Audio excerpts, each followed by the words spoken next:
Hey guys, just wanted to go over the letter proposal with you. So I'll just highlight as we talk about here for a second. Okay, so Friday, April 19th, you're going to turn in this letter proposal consisting of 4 paragraphs that address the following questions. So these are the 4 questions that you are going to answer. Make sure that the page that you turn into me on Friday is formatted in MLA. So just regular MLA format, no worries.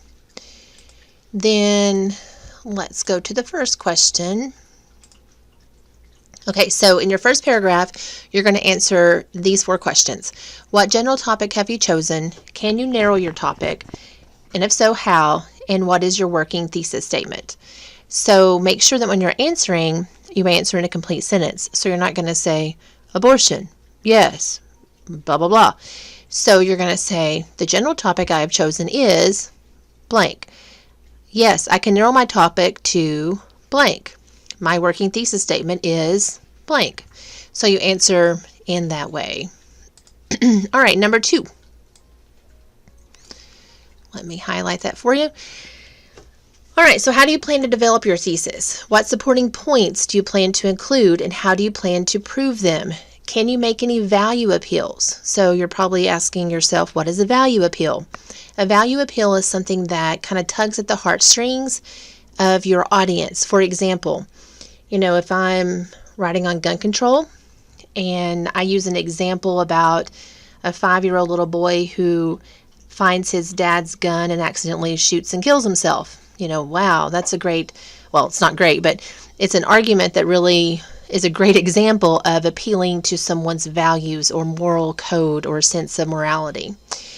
Do you anticipate needing to define any key terms? Remember, we talked about the importance of definition. So are there any words in your paper that you think you're going to need to define and fully explain to your audience? All right, so question 3. How do you plan to begin your research? What sources will you explore first? You guys learned a lot about that today in the library. Can you think of any primary sources? Like an interview with an expert in the field. I was also looking on, as you guys were in the library, some of the ways in the databases that your topic can be narrowed is actually by primary source. So you can click on newspapers or, scholarly journals or primary sources. So there's a way there to even find primary sources. All right, and then of course, what opposing points are you going to need to address? And how do you plan to refute them? Remember, we've talked about the importance of that. It's not a compare and contrast paper, so you're not going to say, here are the pros and here are the cons.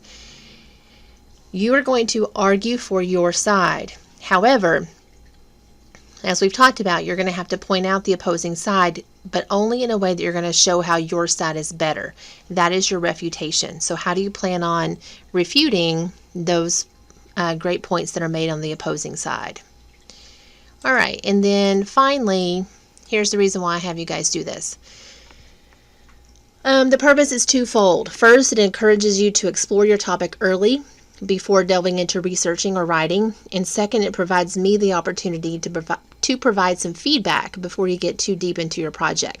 Because what I don't want to happen is I don't want you to spend hours and hours and hours of doing research and then you come and talk to me about your topic, or, even worse, you wait until the very end and turn in your paper, and then you don't have an argumentative topic, and then you fail the assignment. So this gives me a chance to give you some feedback and to make sure that you are indeed doing an argumentative topic. Okay, so make sure you have this typed and printed by Friday. We'll be in the lab. You'll turn this in to me very first thing. I will go over them and give them back to you while you guys are researching in the lab. Okay, so make sure MLA, printed, typed, of course, ready to go in class on Friday. All right, see you guys then.